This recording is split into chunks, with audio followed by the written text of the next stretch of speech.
The bloody Battle of Montaperti had recently concluded, and as the battered survivors of the betrayed Florentine army returned to their city, negotiations began to decide the future of Tuscany. On the 25th of September 1260, the Congress of Empoli began. Siena, Pisa, and Arezzo, victorious cities at Montaperti and old sworn enemies of Florence, pressed for its complete destruction, supported by the noble counts Guidi and Alberti. According to Giovanni Villani, even Giordano d'Agliano, president of the Congress of Empoli, had received similar orders from his cousin, King Manfred of Sicily, to reduce it to a village, so that the name of Florence would no longer have power or memory. The decision seemed already made, but they had not accounted for the cunning and stubborn Manente degli Uberti, leader of the Florentine Ghibellines. Also known as Farinata, Manente was the son of Jacopo degli Uberti, a rich and ancient noble family whose history has always been intertwined with Florence.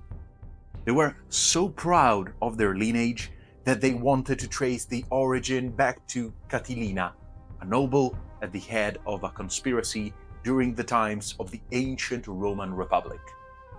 This is, of course, false. It seemed that they descended from an unspecified progenitor already a wealthy landowner towards the end of the 11th century. However, this gives us an idea of the esteem in which the Uberti were held at the time and how much they cared about the antiquity or their lineage. Over the years, he became the leader of the Ghibelline faction. After all, he was related to that same Schiatta degli Uberti who participated in the assassination of Buondelmonte, the Buondelmonti, which we covered in the first episode. As the leader of the exiled Ghibellines, he took part in the Battle of Montaperti, and returning victorious to Florence and seizing power, he had no intention of seeing his homeland destroyed. At the Congress of Empoli, he vigorously defended the city, opening his plea with a famous motto handed down to us by Giovanni Villani and Dino Compagni, chroniclers of the time. Come asino sape, si va a caprazzoppa, così minuzza rape se il lupo non l'antoppa. As even the donkey knows, the limping goat makes little progress if the wolf does not stop it. In other words, as even the fool knows, the man who lets himself be dragged along advances uncertainly and concludes little if a decisive man does not make decisions. He reiterated that to speak of the destruction of Florence was madness, and that great troubles and dangers would ensue. And if no other choice was taken, he would defend it, sword in hand, to the death. The cities of Siena, Pisa, and Arezzo, exhausted from the clash at Montaperti, knew that they would not have the strength to besiege and conquer Florence. Count Giordano d'Agliano, the imperial vicar, feared an irreparable fracture within the pro-imperial Ghibelline movement, which would have condemned the fragile kingdom of his cousin Manfred of Sicily. With some reluctance, it was opted to spare the city.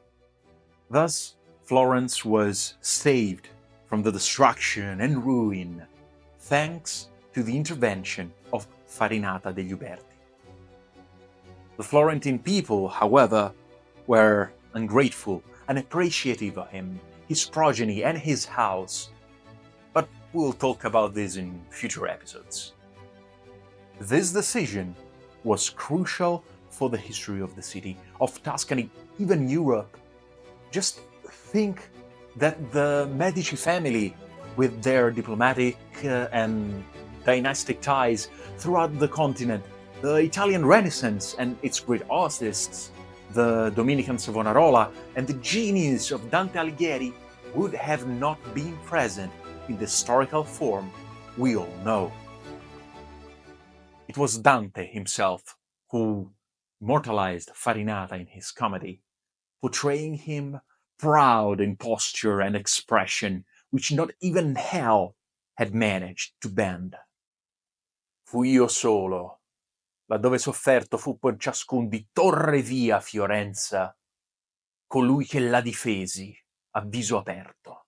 I was yonder, where assent was given by everyone to do away with Florence, the only one to openly defend her.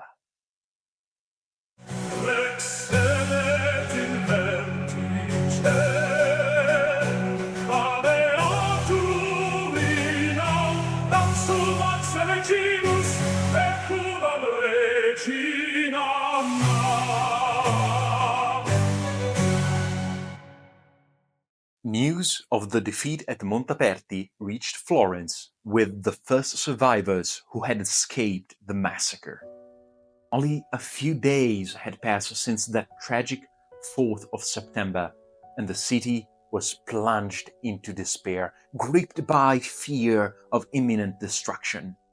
A terror that Giovanni Villani expressed in these words. When the word of the grievous defeat reached Florence, and the tattered survivors came back from it, the lamentations of men and women in the city rose so high they seemed to pierce the heavens. For there was no family, rich or poor, that did not count a relative either dead or in captivity. Because of this, the leaders of the Guelph faction, both nobles and commoners returning from the defeat, and those who had stayed behind in Florence, were alarmed and fearful at the prospect of Ghibelline exiles, who might soon re-enter the city from Siena accompanied by German troops, coming back as rebels or those previously consigned to banishment. Thus, without farewells or warning, the Guelphs, weeping as they went, fled Florence with their families. On Thursday, the 13th of September, in the year of our Lord 1260, heading for Lucca. The Guelphs fled purely out of self-preservation, knowing that the return of the Ghibelline exiles, driven out by the previous regime, was now inevitable. Another chronicler, Marchionne di Cappostefani, writing nearly a century later, recorded in his Cronaca Fiorentina the tale of a chaotic flight from the city, prompted by reports that Count Giordano d'Agliano and his knights were about to march on Florence. Within the city, the Capitano del Popolo, Filippo Bisdomini da Piacenza, tried to rein in the chaos, but there was little he could do. With an enemy army seemingly at the gates, many realized that their only means of survival was to leave their homeland.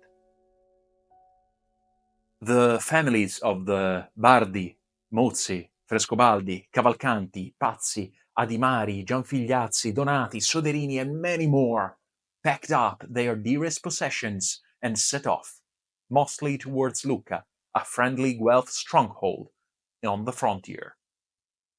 Those who stayed behind, portrayed by later chroniclers as acting out of political expediency, chose to submit to the new reality ushered in by the victor's arrival. Subsequent generations wonder whether the Guelphs might have held out in Florence, yet in the event they opted for self-imposed exile, then attempt a defense. Perhaps the prospect of a drawn-out, brutal siege seemed intolerable, or maybe they believed they would soon return in triumph. Among those who took the path of exiles was, at least in spirit, Ser Brunetto Latini, the future mentor to Dante Alighieri, whom we have already encountered as an author in a previous episode. Though away on a diplomatic mission at the court of Alfonso X of Castile, Upon learning of the Guelph collapse, Brunetto chose to remain in France. Later reckonings tally some 60 prominent houses departing the city, accounting for perhaps a few thousand individuals. No small loss, but not a wholesale exodus, given that Florence's population was roughly 75,000 at the time. Yet, when one factors in the rural districts as well, the number of Guelphs hit by reprisals, confiscations, and countermeasures after Montaperti exceeded 600 families. Estimates of the material destruction are likewise harrowing. Over 100 palaces, countless private houses, towers, mills, along with numerous shops and warehouses were either destroyed or damaged.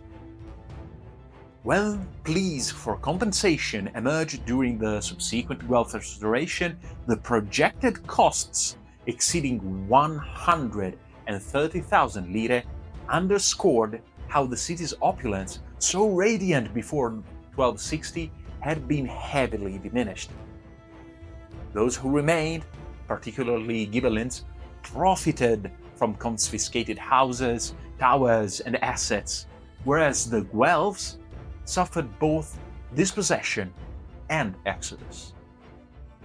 Lucca, for instance, continued to shelter the Florentine Guelphs, who tried to regroup by sending envoys to Germany and England, seeking aid against Manfredi and his allies.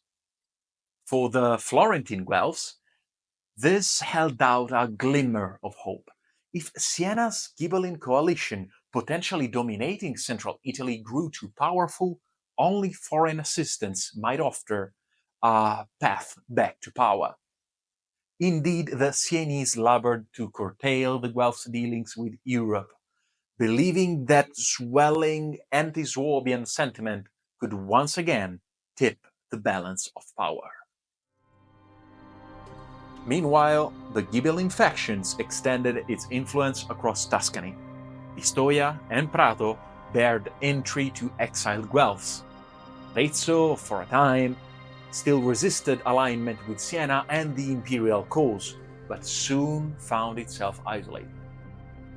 As Siena and its allies tightened the screws, pro-Guelph strongholds preferred to shut out Florentines rather than risk suffering the fate of Montalcino or Menzano. In this spiral, Florence had fallen to the Ghibellines, and it had lost its old dominance. It could no longer assert its policies in the countryside, nor depend on a cohesive network of allies to counter the intimidation of its enemies. When Giordano d'Agliano's army marched into Florence, Sienese troops and German knights at its head, on the 16th of September, just days after the Guelph's departure, it was the Ghibellines who took charge. Thus began the years of Ghibelline Florence. These were also the years of Farinata degli Uberti, who, as the leader of the Florentine Ghibelline faction, effectively took the reins of the city. Supported by King Manfred of Sicily and his newly appointed vicar, Count Guido Novello of the Guidi family, Farinata introduced various changes to Florentine political structure, making it more authoritarian. Some magistracies of the former Guelph regime were abolished, the Capitano del Popolo and the Anziani, the Elders' Council, while others remained, the Council of the 300, the Special Council of 90, and formally at least the Council of 24 Consuls of the Guilds. Yet the city's mercantile and banking classes, its economic backbone, found ways to reach a compromise. The arti, the mercantile guilds, themselves were not dissolved. Rather, their decision-making authority was curtailed, even as they continued to function. Farinata died peacefully, probably on the 27th of April 1264, at the age of 52. He was succeeded as head of the Ghibelline Florence by Count Guido Novello dei Guidi, already designated as Podestà and King Manfred's vicar. On one hand, the presence of German knights under his command obviously served as a deterrent to any internal resistance. On the other, he carried on reorganizing the institutions in such a way as to ensure that the defeated minority a certain minute of stability, without calling the imperial victory into question. It is worth noting that several once Guelph bankers and merchants chose to remain in Florence to safeguard their business interests. For many, it was a simple matter of pragmatism. It was better to keep trading and avoid forfeiture, even if it meant forgetting relatives lost at Montaperti. As an illustration, consider this excerpt from the source that guided me in preparing these episodes, La battaglia di Montaperti by Professor Duccio Balestracci. Guittone d'Arezzo, a Guelph sympathizer, writes with bitter irony: E poi che gli alamanni in casa avete, servitei bene e faitevo mostrare le spade lor con che van fesso i visi, e i padri e i figli ancisi.